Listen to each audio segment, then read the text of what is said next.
देश के सामने जो गंभीर कुछ प्रश्न हैं जिनके बारे में देश जानकारी लेना चाहता है, उन प्रश्नों को आज मैं आपके सामने रख रहा हूं।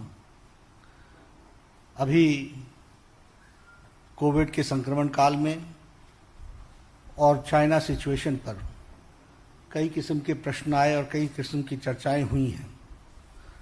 सबसे पहले तो मैं सोनिया जी को ये कहना चाहता हूं कि under the garb of Chinese crisis and about the COVID-19, one should not shy to answer the questions which the nation wants to know. ये कोविड के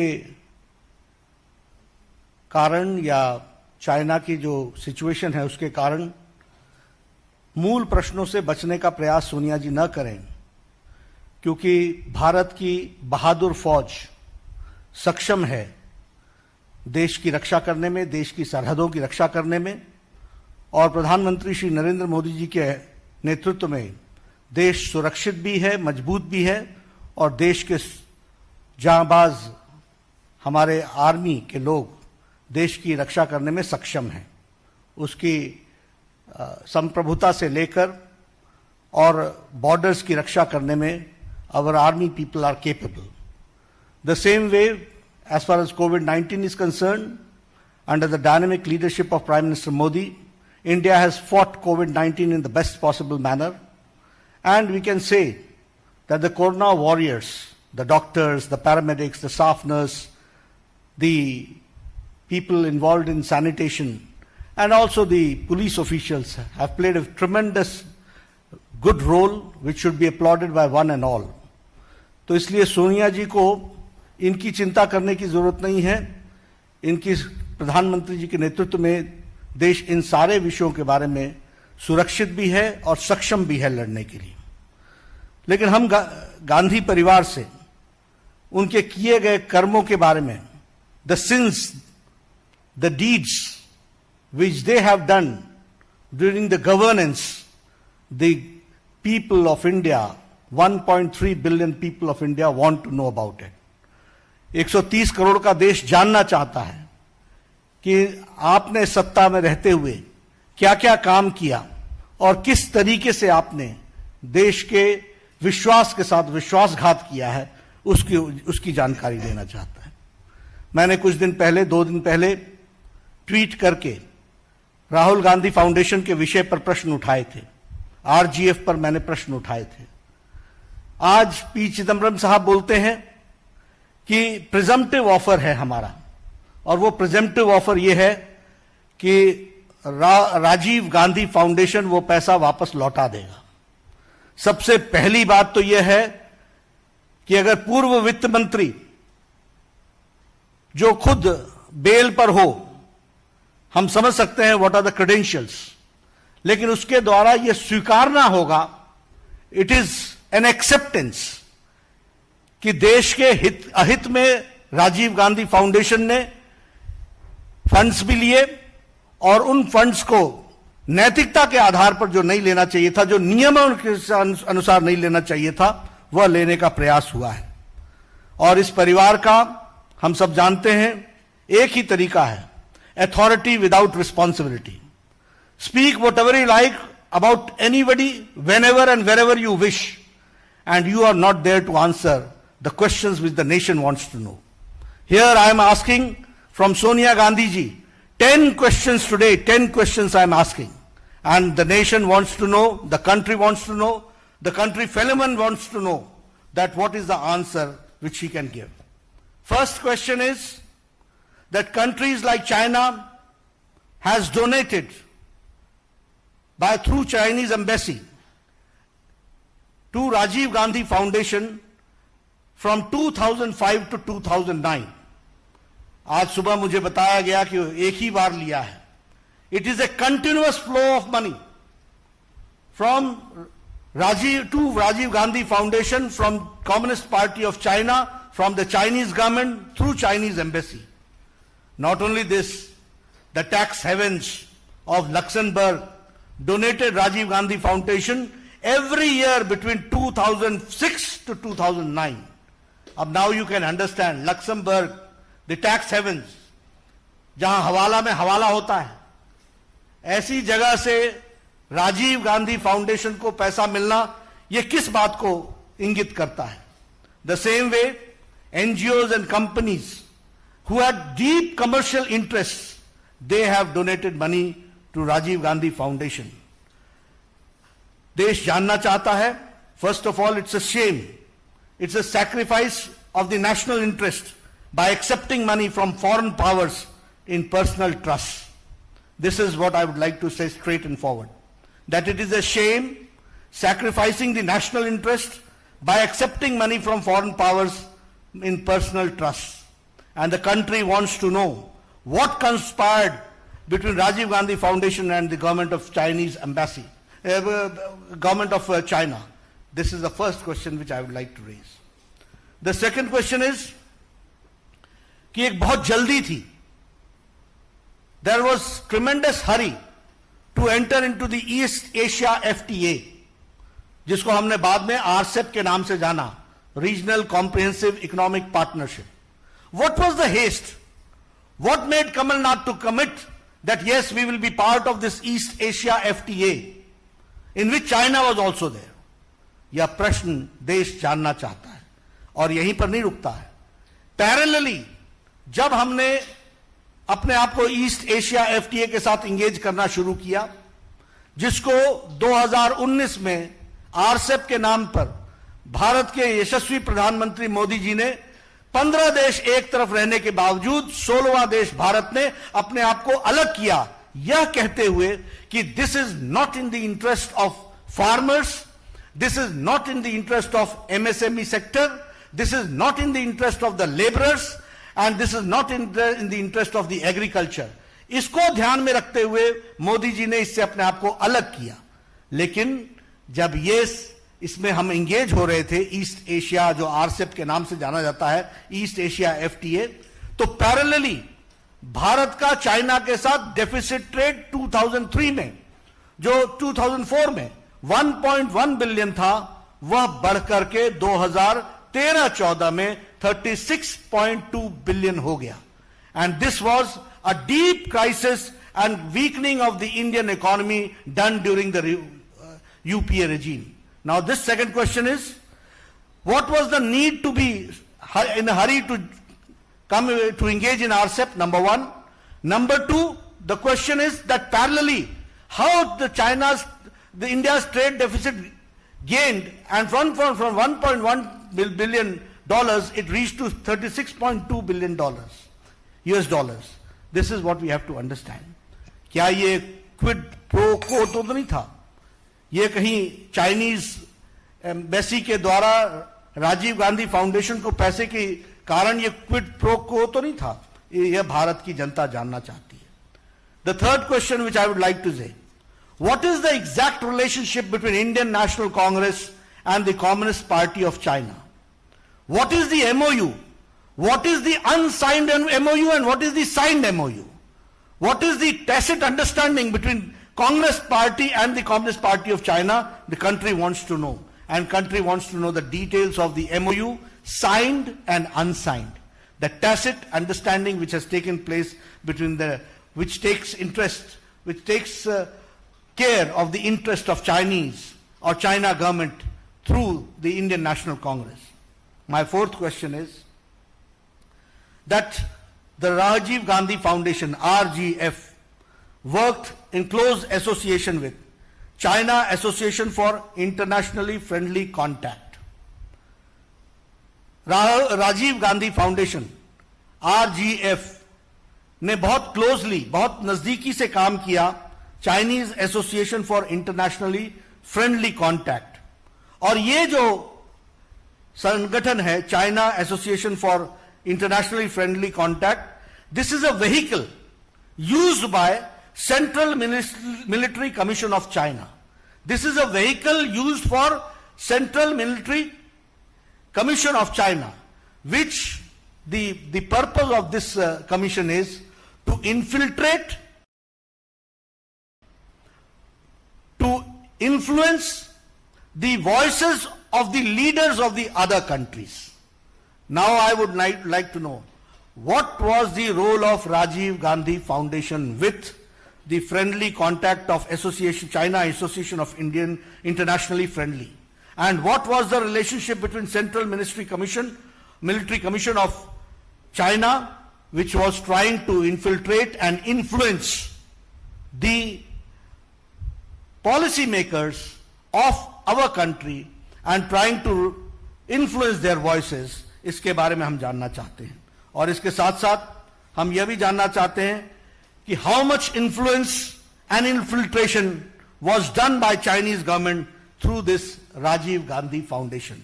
So this is my fourth question. Now I come to the fifth question. I have asked 4 questions about the involvement of Chinese government with Rajiv Gandhi Foundation.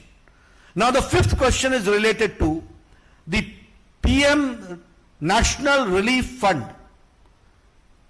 The country would like to know कि प्रधानमंत्री national relief fund जो लोगों की सेवा करने के लिए है, जो लोगों के हार्ड अर्न मनी है, जो लोगों की राहत पहुंचाने के लिए है, जो प्रधानमंत्री के माध्यम से जनता जनार्दन की सेवा के लिए है, उसमें से 2005 से लेकर 2008 तक राजीव गांधी फाउंडेशन को पैसा क्यों गया? Why the money was diverted from PM National Relief Fund from 2005 to 2008 to Rajiv Gandhi Foundation? This is the question which the country and my country fellow men wants to know. हमारे देशभक्त जानना चाहते हैं। हमारे देश की जनता जिन्होंने पूरी ताकत के साथ प्रधानमंत्री नेशनल रिलीफ फंड को मजबूती प्रदान की, हार्ड अर्न मनी दिया, वह उसका पैसा को राजीव गांधी फाउंडेशन में क्यों डाइवर्ट किया गया? I would also like to know that UPA government में it was forced for multiple ministries like MHA, MHRD, Health Ministry, PSUs like SAIL, like GAIL, like SBI, ONGC, इनको RGF को fund release करने के लिए force किया गया। मैं ये जानना चाहता हूं कि ये लोगों का hard earn money, my fifth question is the hard earned money of the people, why it was transferred and diverted to Rajiv Gandhi Foundation, which is a personal trust. What intention was there? इसमें intent क्या था? यह देश की जनता जानना चाहती। कारण क्या था? किस लिए दिया गया? यह सरकार, मनमोहन सिंह की सरकार, यह राजीव गांधी फाउंडेशन की सेवा के लिए लगी हुई थी या गरीब जनता की सेवा के लिए लगी हुई थी? सोनिया गांधी जी के इंटरेस्ट को वॉच करने के लिए लगी थी या गरीब जनता की सेवा के लिए लगी थी? यह विषय हमको जानने की जरूरत है और यह देश भी जानना चाहता है। Rajiv Gandhi foundation took hefty donations from major Indian corporates और लोगों के लिए गरीबी का नारा लगाते रहे। The rhetoric was about poor people, गरीबी के बारे में बोलते रहे, लेकिन कॉर्पोरेट्स के साथ बड़े डोनेशंस लिए गए और बड़े डोनेशंस के जगह पर हेफ्टी कॉन्ट्रैक्ट्स दिए गए और यह था क्विड प्रो को। इसको कहते हैं क्विड प्रो को। एक तरफ से पैसे लिए गए और उसी माध्यम से, उनके इन्फ्लुएंस से हेफ्टी डोनेशंस भी लिए गए और हेफ्टी कॉन्ट्रैक्ट्स भी दिए गए। यह मेरा छठा प्रश्न है। मेरा सातवां प्रश्न है कि प्रधानमंत्री नेशनल रिलीफ फंड का ऑडिटर कौन है? Who is the auditor of PM National Relief Fund? The auditor was Thakur, Vaidyanathan and Iyer Company. This was founded by Mr. Rameshwar Thakur, who happened to be the Minister of Finance, State Minister, Union State Minister of Finance. अब आप देखिए national interest कैसे compromise होते हैं। And he was MP of Rajya Sabha for 2 terms and he was governor of 4 states. 4 states का वो governor था। तो ऐसे Rameshwar Thakur his company was the auditor of PM National Relief Fund for decades together.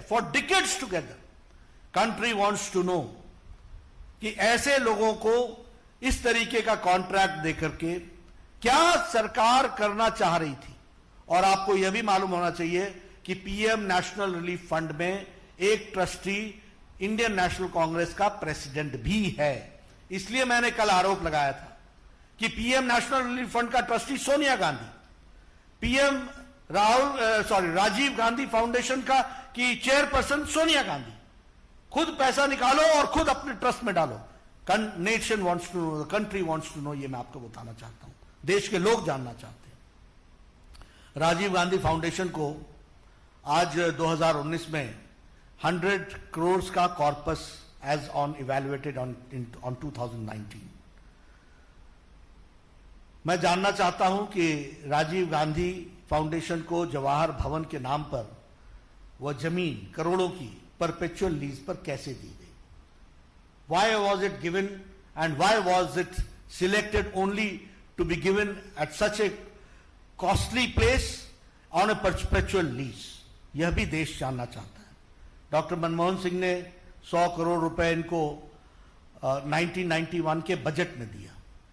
उसके बाद कंटिन्यूअस मिनिस्ट्रीज ने, वेरियस मिनिस्ट्रीज ने इनकी फंडिंग की, PSUs ने फंडिंग की। But now the people of India wants to know that why the accounts of Rajiv Gandhi Foundation refused for the CAG auditing. क्यों auditing नहीं हुई? Why it was refused? Why RTI was not applicable in Rajiv Gandhi Foundation? ये इनके अधिनायकवाद का, ये इनका अहंकार का सूचक है। ये कुछ भी कर गुजरेंगे, नियम को धत्ता दिखाएंगे, कानून को धत्ता दिखाएंगे, लेकिन उसके बावजूद भी जो मर्जी होगी वो करेंगे। और आज हम ये जानते हैं कि यह न इसकी CAG ऑडिटिंग है और न ही ये RTI के अंदर आता है। ये क्या कारण है? कंट्री वांट्स टू नो, ये मैं आपके सामने बोलना चाहता हूं। और मैं डॉक्टर मनमोहन सिंह से कहूंगा कि what is Sonia Gandhi to hide, number 1, and number 2, Manmohan Singh ji, what have you to say on this monumental loot and the organized plunder of public money? What has Manmohan Singh to say about this monumental loot and about the plunder of the public money?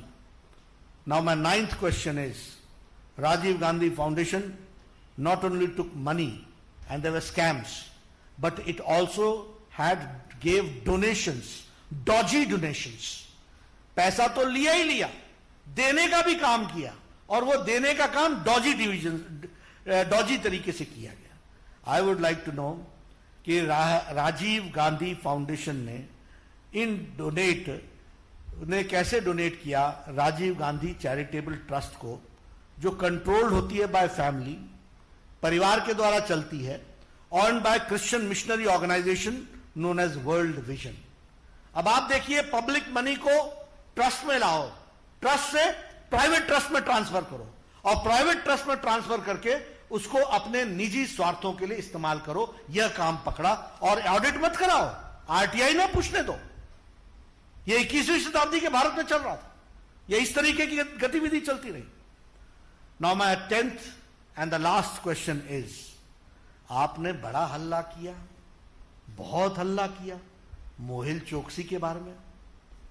गले फाड़ फाड़ कर मोहिल चोकसी की बात की आपने, जोर जोर से बात की।